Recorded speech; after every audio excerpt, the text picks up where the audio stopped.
like you know, anyway, Masutu is our, let's say, second most effective player offensively, missed long time. Now also Ayub Masika is out. He has also knee problems. So some players are not clear this situation, not only because of injuries, there's some club problems and also some mistakes were done inside of us. So therefore, we will see what will happen in last minute. For the boys, I will announce a squad today. Of course, I have the last decision, but yesterday night we sit down with all squad, with all technical staff, and everybody vote which player who deserve to be in. There will be some surprises within the squad. I think also the players will be surprised. But inside of our technical staff, I can say we was for 99% everybody agreed and every player. So therefore there was no discussion. So now our focus is to handle the last problems we have. We have still problems, and then we will leave on 2nd of June early in the morning to Malawi. Maybe coach, how will it dent maybe your tactical plan considering these players are out? It is not only about tactics. There are some key players which we don't have any replacement for them in this quality. This is the reality. And you know, Joseph is a big question. He's very important for our build-up game. Joseph Okumu is a fantastic player. Marcelo, we have some problems. So these are players we cannot replace. So this has nothing to do with tactic. And we need to find solution. And we are at this point where we are very unlucky that this happens always before we play so important games. So also for Masoud, I don't have any replacement, for example. So we will try to find a way to solve it inside of the team, because you know the reality is now we have on some positions, like for example midfield, we have a lot of good players. So there it doesn't affect us really. So we have too many players who can also play on many positions in midfield, but I cannot say that we are so good in offensive department. I'm talking about international level now, not they can be very good in their club teams, but we are talking about international level. So this is where I need to find a solution depending on which players I have, depending on the rival, how they play, so I'm put it together. Maybe talking about playing away from home, how will it be on your side? On our side? How it can be on our side if you play away from home? Pressure that you will have playing away from home because the fans will not be there. Yeah, you know, I told it also in the last press conference. I don't understand why the people talking now about it. We have this from last March on. We play away. And I don't know if people don't understand it. It's very tough. And it was also tough. You have to understand not only to play away. Look at the history of Kenyan football. Kenyan teams have always big problems in away matches. So when we build it up a new team away, so therefore I'm proud what the boys have done till now. And we have to know that we have to handle this situation. And there's nothing we can do. This is nothing sportive. What should I say about it? So, and this is also not a problem. I said also before from today. This is an infrastructure problem in all of the country. And whenever I say it, that we don't have even good training fields, nobody support me, because everybody's thinking everything is in top level or whatever. I don't know what. So and then you are wondering why we face these problems international. I don't know. So I'm not living in a dream world. I know what is going on, and I'm not afraid to say it and talk about it.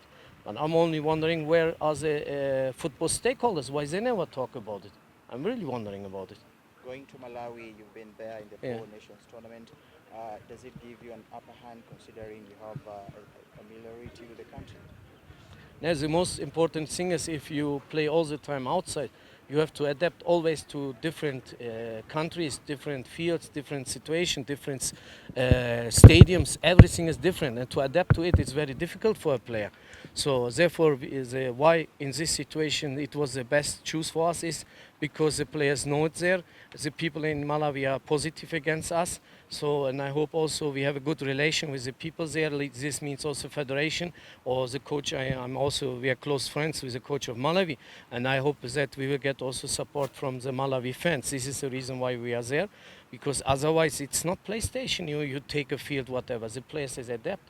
So it doesn't mean that, for example, somebody saying, "Oh, why did we didn't play in there and where?"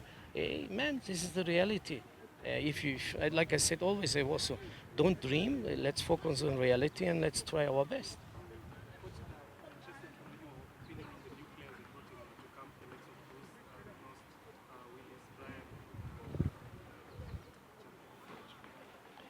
King.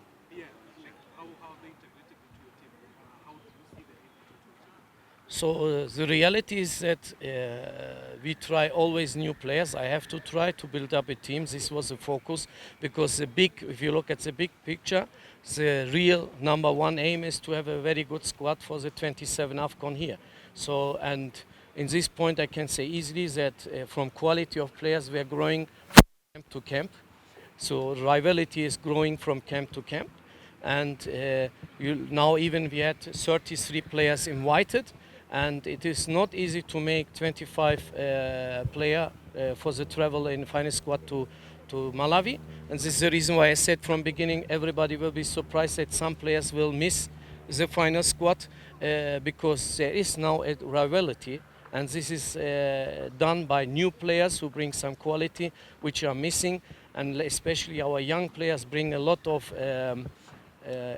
enthusiasm and also fighting spirit in the team which we needed. So now I have a lot of options, especially in midfield.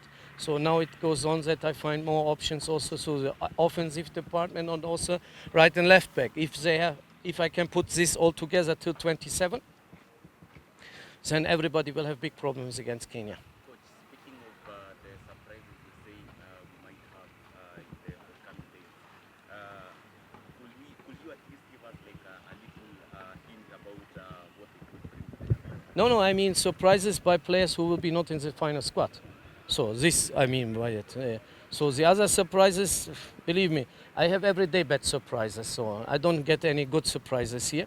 So therefore, these surprises will be only because for you guys, because for us it's not a surprise because we see them every day in the training. We have all data, we have all GPS data, we have everything about the players, we have live heart rate, we have everything. We are doing everything as professional as possible.